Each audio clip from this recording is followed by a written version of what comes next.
This is the Halftime Show with Omar Adori on Pulse 95. Salam, welcome to the Halftime Show with Omar Adori. I am your host, covering everything sport, international and local. How you guys doing? Hope you're having a wicked day. We're talking all sorts of good stuff today, and the topic of the day, the perception of a coach. What is your perception of a coach when you actually start to pick a coach? Is something we've talked about on the show. But when it comes down to this specific coach that I'm talking about, he's someone that may have been probably overlooked and seen as someone who doesn't deliver in the big occasions and someone who's not a winner. However, his emotional intelligence and his mental coaching is something that makes him stand out. Brendan Rodgers is someone we're talking about today. What a coach. And finally, sorry Kareem if you're listening, finally someone who puts Leicester back on the map following the FA Cup win against Chelsea. But it's not about the result that I'm talking about. I'm talking about a coach who's been doing it for so many years with so many different clubs, but for some reason there isn't that flavour where people say he's among the elite. And we're going to be discussing that today on the show. That's one thing we're talking about. The other thing we're talking about is the Charles Oliveira story. If you don't know about him, he's a mixed martial artist, but again, not like your Conor McGregor, not like your Floyd Mayweather, maybe someone that's been overlooked and overseen. But what is it about this champion? And yes, I said it right. He is a champion now that makes him stand out. That's also up. The UAE President's Cup, finally, from today, we are starting to allow more capacity in the stadium for viewers and fans to watch again. But what does that make in terms of the impact on the players now who will have more pressure to perform? So we're talking about that. In the UK, they've got people being allowed back in the stadiums. The Women's Champions League final as Barcelona beat Chelsea. God, Kareem, you're going to hate me for this. Barcelona beat Chelsea 4-0. The La Liga update. Alison Wonderland, Liverpool goalkeeper, scores. Now again, it's not about the fact he scored as a goalkeeper. It's the fact he's been through so much as a human. And we're going to talk about his story and how amazing his interview was on the only place to be at 3, the Halftime Show on Pulse 95. This is the Halftime Show with Omar Adori on Pulse 95. Sure is that time. It's the Halftime Show with Omar Adori. I'm your host, covering everything sport, international, local. Shout out to everyone who's tuned in on the Instagram live at Omar Adori. Amelia, Niti, Saad, Masoud, Dua, Maria, Lara, Ibrahim. Who else we got? Terry, Amin, Saf, Imrooni, Anita, God, Florin, Mustafa, Noura. Oh my days. Great to see you guys and hope you guys are doing great. All right, so there are many definitions of a successful coach. Is it the trophies? Is it the way he develops players? Is it the respect he gets by his peers? The next coach I'm going to be looking at is someone who till this weekend was looked as always falling short when it comes down to the big occasions. And that someone is Brendan Rodgers. For those that don't know, Brendan Rodgers is the coach of Leicester City Football Club. Now, he was pretty much seconds away from winning the trophy when he used to coach Liverpool Premier League title at that point, which they hadn't won for such a long time. And unfortunately, not just due to a slip, but due to a couple of performances, they had conceded the title and lost it that year. And Brendan Rodgers was looked at as someone who maybe doesn't deliver on the big occasion. Now, what's special about this coach is his emotional intelligence, his man management, the idea of how he coaches his players. And it started for him, a while back. It started for him as an assistant manager at Reading, and that was in 1994. Then he moved to Chelsea under-18s, then the reserves, and he was actually at Chelsea under-18s for about 674 days. Then moved up to the reserves in 2006, 860 days he was there. And then he went to Watford. Now, when he went to Watford, that was when he was senior coach. But see, the thing is, what people don't probably realize about Brendan Rodgers is his big break and his opportunities came a lot earlier on through different coaches. And I think this is where it makes this coach quite special. He spent a large amount of time traveling around Spain and studying all these different coaching methods, and was eventually invited by manager Jose Mourinho to leave his role at the academy, director at Reading, and join the Chelsea academy, upon where he started, really developing as a coach. But see, this is what I was saying earlier. You know, you never know when you're going to get your big break in coaching. You never know what's going to come your way. And I think him taking the risks that he's taken is what makes him special.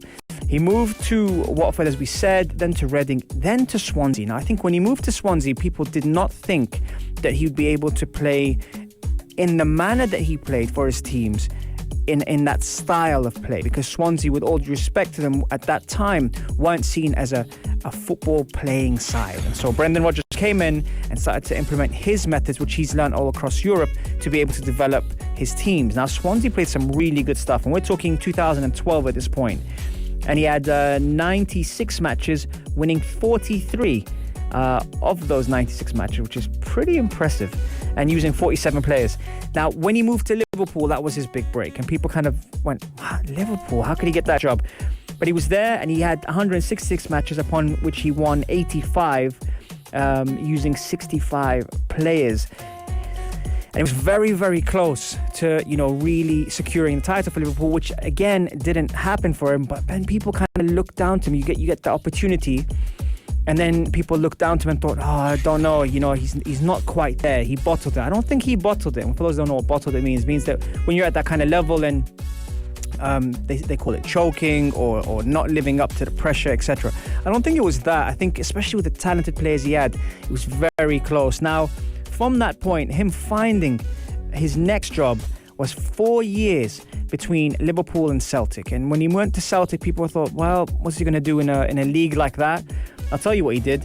He played 169 matches and won 118, only losing 26 games. And again, at that point, winning multiple leagues and championships. Again, finding that winning formula was very, very important, because he had the chance to win the quadruple, and he stepped away from winning the quadruple to leave to go to the Premier League, Leicester City. Now, when he left to Leicester City, people were thinking, Brendan Rodgers is a decent coach. He's going to Leicester City. Let's see what he can do with him. The development, the recruitment has been fantastic, and he's won his first trophy. Now, this is why I'm bringing him to the show, not because he's won his trophy, but because of his methods and because of his approach on coaching. I love the way he works with his players, the way that he thinks about, you know, certain things that can bring the best out of people. And as a coach, your job is to find solutions and be able to develop players and find ways where you can connect with the player to get the best out of them. And that's why I thought it was very important to bring up Brendan Rodgers today, because Brendan Rodgers as a coach is someone that now we're looking at the top, let's say, 6 sides. Who wouldn't want Brendan Rodgers? Obviously, excluding, let's say, Pep Guardiola from Manchester City. Would you take him at your club? 4215 Itasalat or do send me a message or slide into my DMs now and let me know. Would you take Brendan Rodgers at your club? Now, obviously, we're talking about the best clubs in the world. So we're talking about your Barcelonas, your Real Madrids, your Juventuses. Then you've got your Manchester Uniteds, you might want him. Tottenham might want him. Arsenal might want him. Chelsea, they might want him. And that just shows you with his record at the moment now, although he's got a 50% loss ratio, what he's done with his players. And that's why I asked that question before we start this segment. What defines a good coach? Is it just trophies, or is it development, or is it respect by his peers? I'm telling you now, he's played 60 games and lost 30 of them. He's played 109 games, lost 30 of them, won 60 and drawn 19. So let me know, 4215 Itasalat or do. I'm going to take a quick break and we'll be right back. Now fans are being allowed back in the stadium. That is going to add a whole different kind of pressure to the sport you love. Let me know, 4215 Itasalat or do, and I'll be right back after this. Here's some Justin Bieber, Loved by You, featuring Burna Boy. This is the Halftime Show with Omar Adori on Pulse 95. Yes, welcome back to the Halftime Show with Omar Adori. What just dropped there? I don't know what just dropped there. That's when you know we're live. What's going on? Fahad, perfect timing, because we're about to talk about your fighter. Okay, so a couple of things on the menu today. We spoke about the perception of a coach and how important it is, and how you define a successful coach. Is it the trophies? Is it the way of development when it comes to developing his players? Or is it the respect he gets or she gets by their peers? So that was what I'm looking at, or I was looking at earlier. Now I'm looking at something from a player's perspective or an athlete's perspective. Charles Oliveira. For those that don't know, Charles Oliveira da Silva is a Brazilian professional mixed martial artist. Now, why I like to highlight athletes like this, not just because of the success that we see and we see them doing it very well, but also because of the fact that how they get there. Nowadays, we're under this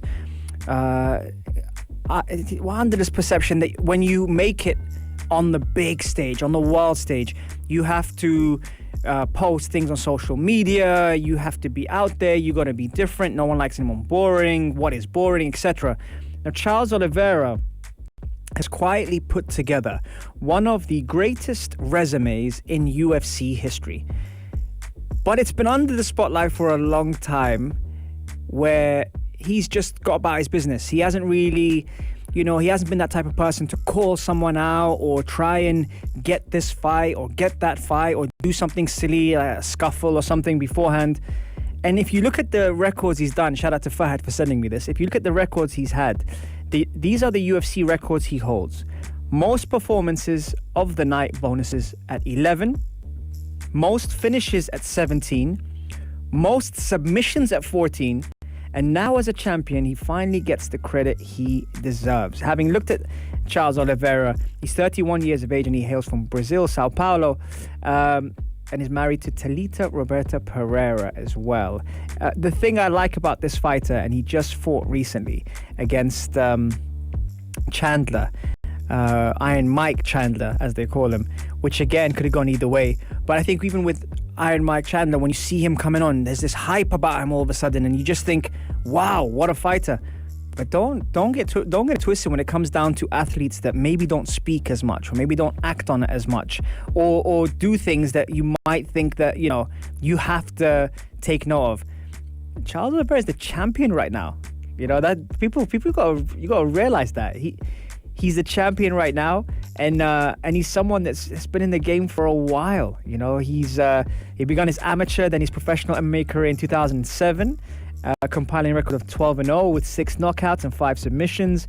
And right now, well, he's been in the UFC, I think, since 2010. He was named the 3rd best Brazilian prospect to watch in 2010. But then the thing is, as time goes by, he's just been getting about his business. He's been winning. He's been doing things.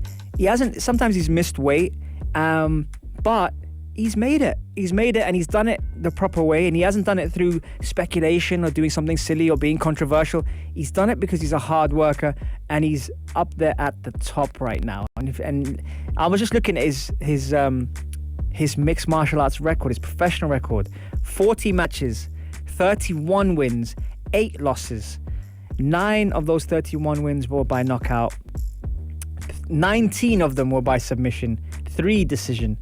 And 1 no contest. And man, if you look at the people that he's beat Tony Ferguson, Kevin Lee, Jared Gordon, Jim Miller, Christos Gios, Clay Guida. The last person he lost to, I believe, was Paul Felder, which is not a bad person to lose to. But again, look at the people he's fought. He's fought Max Holloway, he's fought Anthony Pettis, Frankie Edgar. This is the thing about a sport like mixed martial arts, or even a sport like, when you lose, if you learn from your losses, then you evolve and you develop, only if you're willing to take on that criticism or willing to advance in your skill.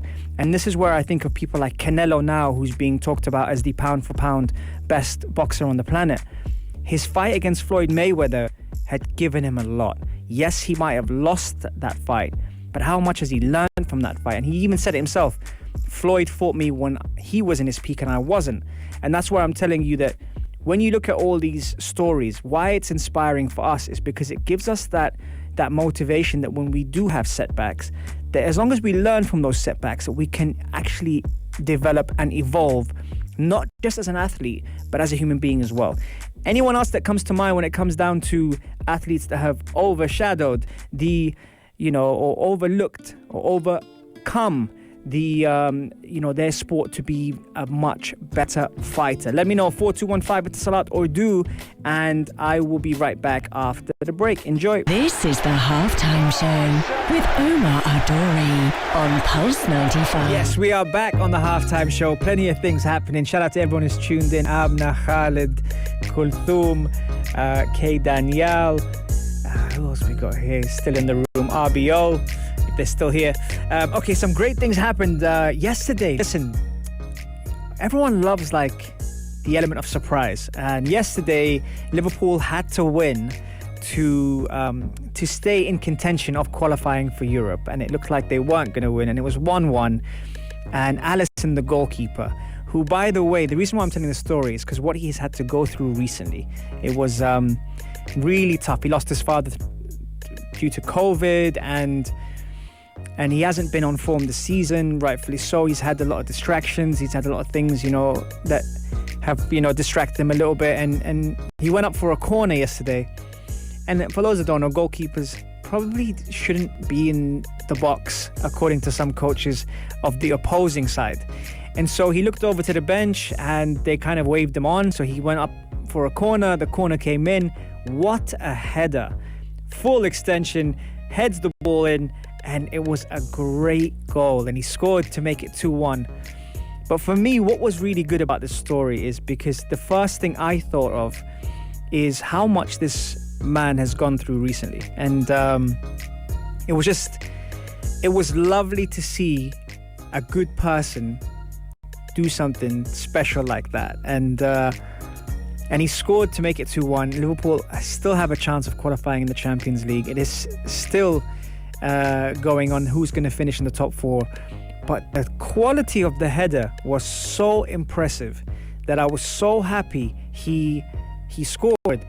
Then his interview afterwards, I was just I was there and I was thinking, he's going to get me emotional, this guy. He is really going to get me emotional, because he was talking about his dad, and he was talking about losing his father, and how his father was watching down at him, and how football is his life, and how this is what I mean about how sports can be so good for your mental health, because sometimes you need a reason, you need a purpose, you need a why.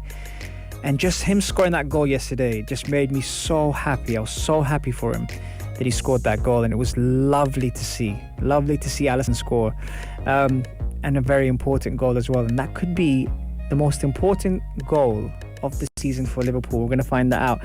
Barcelona beat Chelsea to win in the Women's Champions League, which was very, very cool. 4-0. And the players literally took over the press conference room while their coach was talking yesterday. That was nice to see. And then Kobe Bryant inducted into the NBA Hall of Fame. I think that was just a matter of time. I'm so happy that, Kobe Bryant, again, another personality, another character, rest his soul, that did more for sports off as much as he did on the court. And his wife yesterday, received his award on behalf of him, which is fantastic. So that Nadal heads to Roland Garros with confidence. You've got talking points of the weekend for golf. I mentioned that Tyson Fury and Anthony Joshua were going to fight in Saudi Arabia. It's not going to be the 7th, but it's most probably going to be the 14th. Coming into that, you've got La Liga. Suarez, strike puts on Atletico on the brink of a title with 1 game to go. Madrid fans were so happy until Suarez scored. And Champions League, what Chelsea have to do to beat City. Right, that is full time on the Halftime Show. Hope you've enjoyed it as much as I have. I'll be back same time, same place on the only place to be at 3, the Halftime Show on Pulse 95. See you on Wednesday, guys. If you liked this episode of The Halftime Show, drop a like and subscribe. 95. Be sure to follow us on Instagram for all our daily updates and top stories.